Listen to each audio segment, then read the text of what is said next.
మామ చిన్న తప్పిదం వల్ల అగ్ని ప్రమాదం జరిగింది మామ. వినాయకుడి దయ వల్ల ఎవరికి ఏమీ ప్రాణహాని కలగలేదు, కానీ చిన్న చిన్న దెబ్బలు అయితే జరిగినాయి. ఫుల్ డీటెయిల్స్ వీడియోలో అప్లోడ్ చేశాను, తప్పకుండా లాస్ట్ వరకు చూడండి మామ. మా ఊరిలో జరిగింది చూసి మీరు నిమజ్జనం చేసేటప్పుడు జాగ్రత్త పడుతారని భావిస్తున్నా. ఇప్పుడైతే మనము మా ఊరి యొక్క వినాయకుని ఊరేగింపు చూద్దాము. వినాయక చవితి సందర్భంగా కొన్ని గేమ్స్ అయితే కండక్ట్ చేయడం జరిగింది. ఆ గేమ్స్లో గెలిచిన వారికి ప్రైజెస్ అండ్ వేలంలో పాల్గొని లడ్డూ కలశం గెలుపొందిన వారికి లడ్డూ కలశము డిస్ట్రిబ్యూట్ చేసి తర్వాత వినాయకుని యొక్క ఊరేగింపు స్టార్ట్ చేద్దాము.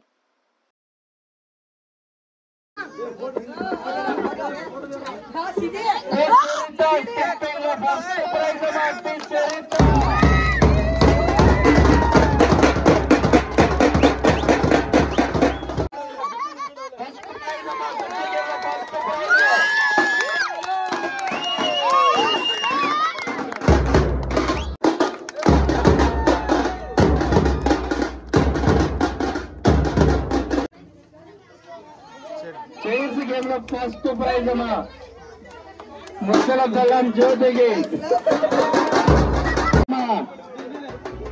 లడ్డు కైవసం చేసుకున్నాడమ్మా 26,000 రూపాయలతో. బాండి రావాలమ్మా, ఇంటి వరకు వెళ్ళదించాలమ్మా లడ్డు.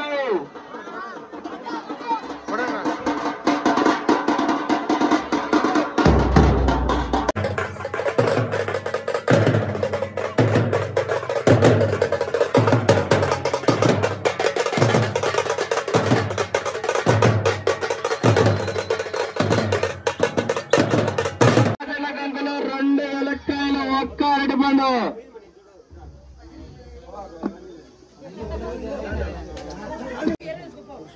4,500 రూపాయలతో కలసం సొంతం చేసుకున్నాడమ్మా పెన్నిమారి Mahesh.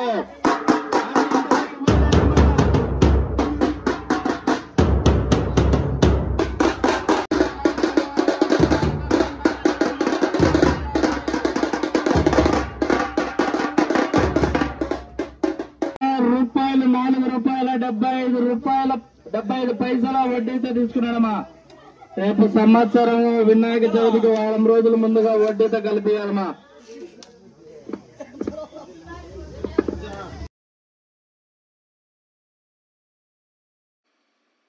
Prices and laddu distribute చేయడం అయితే అయింది.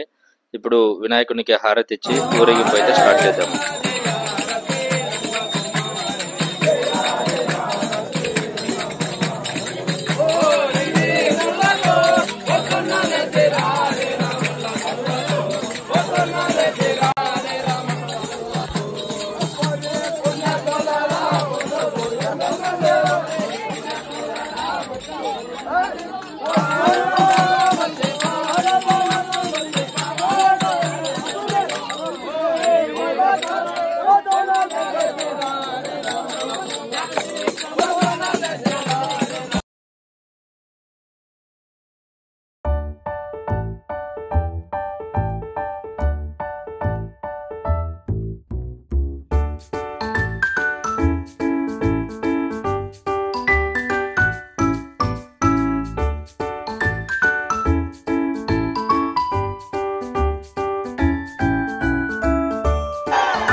ఇక్కడ క్రాకర్స్తో మేము చేసిన చిన్న తప్పు వల్ల అతిపెద్ద ప్రమాదం జరగబోయేది. వినాయకుని దయ వల్ల ఎటువంటి ప్రాణహాని లేకుండా చిన్న చిన్న దెబ్బలతో బయటపడడం జరిగింది. మేము ట్రాక్టర్కు బ్యాక్ సైడ్ క్రాకర్స్ పెట్టాము. ట్రాక్టర్ పక్కనే కాల్చిన క్రాకర్స్ యొక్క నిప్పురవ్వలు ట్రాక్టర్లో పడడం వల్ల అక్కడ ఉన్న క్రాకర్స్ మొత్తం పేలిపోయినాయి. రాకెట్స్ అన్నీ మనుషుల్లోకి దూసుకెళ్ళిపోయినాయి. చిన్న చిన్న గాయాలతో ఎటువంటి ఇబ్బంది లేకుండా బయటపడ్డాము. ఎందుకంటే ట్రాక్టర్లో పిల్లలను వాళ్ళను ముందే మేము ఎక్కించకుండా జాగ్రత్త పడ్డాము. అందువల్ల అయితే మేము బయటపడ్డాము. మీరు కూడా మీ విలేజ్లో ఇటువంటివి జరగకుండా జాగ్రత్తలు తీసుకుంటారని భావిస్తున్నాను.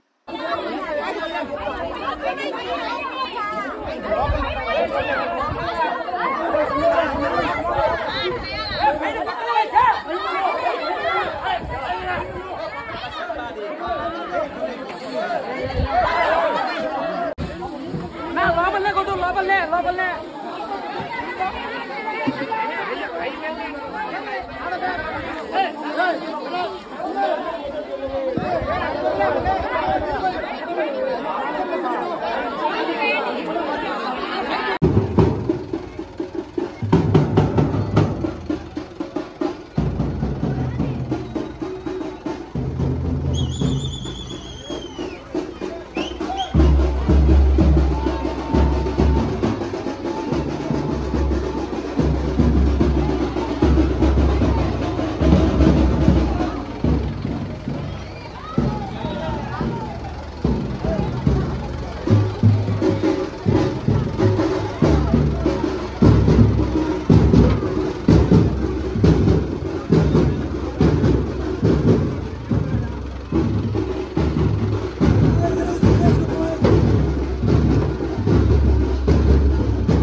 ఇంతటితో వినాయకుని ఊరేగింపు అయితే కంప్లీట్ అయింది. మా విలేజ్ నుంచి కొద్ది దూరంలో వినాయకమయ స్వామిని నిమజ్జనం చేయాలన్నమాట. అక్కడికైతే స్టార్ట్ అవుతున్నాము. మా ఊర్లో అయితే వినాయక చవితి ఇలా జరిగింది. మీ ఊర్లో ఎలా జరిగిందో కామెంట్ చేయండి. అండ్ మీరు చాలా చాలా జాగ్రత్తగా ఉండాలని క్రాకర్స్తో భావిస్తూ మీ మహిరెడ్డి. Thank you.